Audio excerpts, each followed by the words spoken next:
안녕하세요. 김은지 전도사입니다. 오늘 말씀의 제목은 주의 집에 사는 사람은 입니다. 함께 말씀 읽겠습니다. 주의 집에 사는 사람은 복됩니다. 그들은 영원토록 주님을 찬양합니다. 주님께서 주시는 힘을 얻고 마음이 이미 시온의 순례길에 오른 사람들은 복이 있습니다.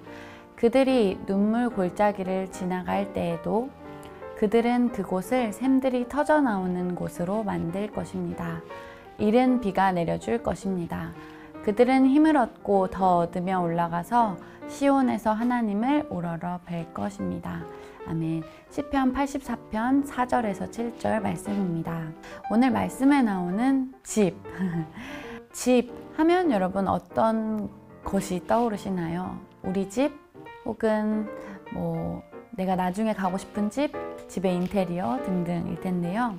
이 집은요, 사람이나 동물이 추위, 더위, 비바람 따위를 막고 그곳에 그 속에 들어 살기 위하여 지은 건물이라고 나오는데요. 집 하면 어떤 느낌이 드시나요? 제가 이제 결혼을 준비하면서 집의 인테리어나 뭐가 필수템인지 혹은 집의 인테리어라든지 이렇게 사람들이 올려놓은 것들을 본 적이 있는데, 어떤 집은 되게 화이트 톤 그리고 우드가 있어서 따뜻해 보이기도 하고 아늑해 보이기도 하고, 어떤 집은 막 블랙과 이런 것들의 조화로 되게 세련돼 보이는 이미지도 있고 그렇더라고요.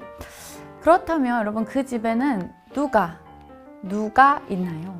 누구를 매일 만나고 계신가요? 제가 이 이야기를 드린 이유가 있어요.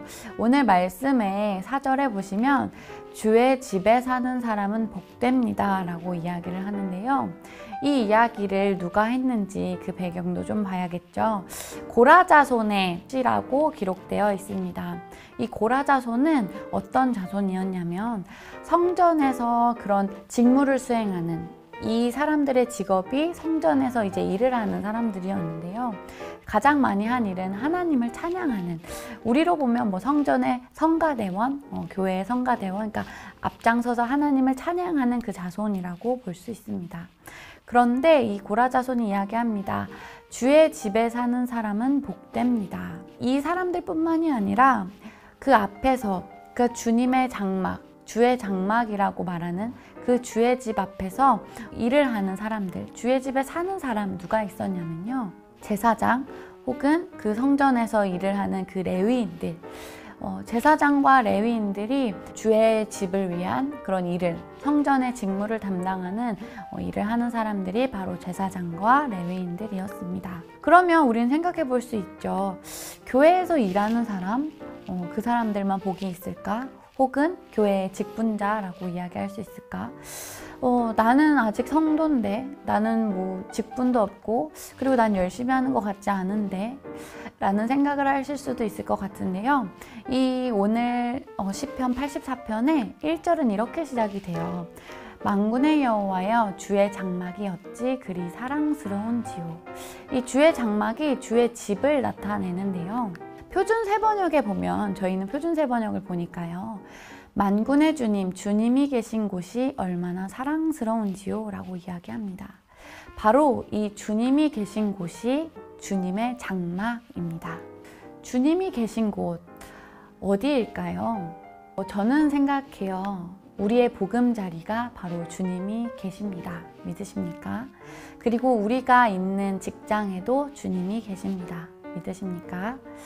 또 우리가 있는 여러 곳, 우리가 있는 그 순간순간 주님이 항상 함께하고 계십니다. 루터로부터 시작됐던 그 종교개혁에 우리는요, 더 이상 누구를 통해서 하나님을 만날 수 있는 그런 사람들이 아닙니다. 왜냐하면요, 만인 제사장, 한 번쯤 들어보셨을 텐데요. 그리스도를 고백하는 모든 사람들은요, 모두가 제사장입니다. 하나님과 인간 사이에 누군가를 통하지 않아도 그리스도를 고백하는 모두가 제사장입니다. 그렇기 때문에 오늘 말씀처럼 주의 집에 사는 사람, 더 이상 제사장이 아니라 레위인이 아니라 그 주님과 함께 하고 있는 우리 모두는 복된 사람들입니다. 믿으십니까? 그런 사람은요, 이렇게 살아갑니다. 5절 말씀입니다. 주님께서 주시는 힘을 얻고 마음이 이미 시온의 순례길에 오른 사람들은 복이 있습니다. 우리는요, 주님께서 주시는 힘을 가지고 살아갑니다. 그렇기 때문에 항상 하나님과 함께하는 길에, 그 순례길에 함께하고 있는 우리들은 복이 있습니다. 믿으십니까? 또 6절 볼까요? 때로는요, 눈물 골짜기를 지나갈 때도 있습니다. 그러나 머지않아 그 이른 비가 우리에게 내릴 것입니다. 왜냐하면 항상 우리와 함께하고 계시는 분이 하나님이시기 때문입니다. 가장 중요한 것은요, 바로 7절 말씀처럼 우리는 힘을 얻습니다. 어디에서 힘을 얻을까요? 바로 하나님을 통해 힘을 얻습니다. 여러분 기억하십시오. 주님의 집에 살고 있는 우리, 그 집은 어떠한 거주하는 그런 집이 아니라 우리가 항상 함께하고 있는 그 순간순간이 바로 하나님과 함께하고 있는 집입니다. 믿으십니까? 그 집, 우리가 항상 함께하고 있는 삶, 그 삶이 오늘 그 집이라고 할 수 있겠네요. 그 항상 함께하고 있는, 주님과 함께 동행하고 있는 그런 저와 여러분들에게 주님께서는 말씀하십니다. 내가 너에게 힘을 준다. 너희가 눈물 골짜기를 지나갈 때에도 그곳에 이른 비가 머지않아 내릴 것이다. 그리고 항상 내가 너희에게 힘을 줄 것이다 라고 오늘도 하나님께서 우리에게 말씀하고 계시네요. 그것에 힘을 얻으며 오늘 하루도 힘차게, 더운 여름이죠. 그 순간에도 힘차게 살아가시는 저와 여러분이 되시길 간절히 소망합니다. 함께 기도하시겠습니다. 하나님 감사합니다.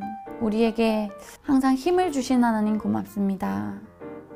때로는 내가 고통의 길을 걸을지라도, 두려움의 길을 걸을지라도 그 순간순간 너희에게 힘을 주겠다 말씀하시는 하나님 덕분에 힘이 납니다. 하나님, 오늘 이 무더운 여름 시원하게 하나님과 함께 손붙잡고 하나님과 함께 시원한 하루를 보낼 수 있는 우리가 될 수 있도록 도와주옵소서.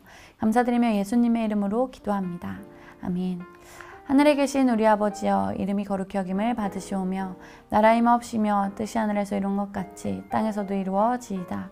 오늘날 우리에게 일용할 양식을 주옵시고 우리가 우리에게 죄 지은 자를 사하여 준 것 같이 우리 죄를 사하여 주옵시고 우리를 시험에 들게 하지 마옵시며 다만 악에서 구하옵소서. 대개 나라와 권세와 영광이 아버지께 영원히 있사옵나이다. 아멘.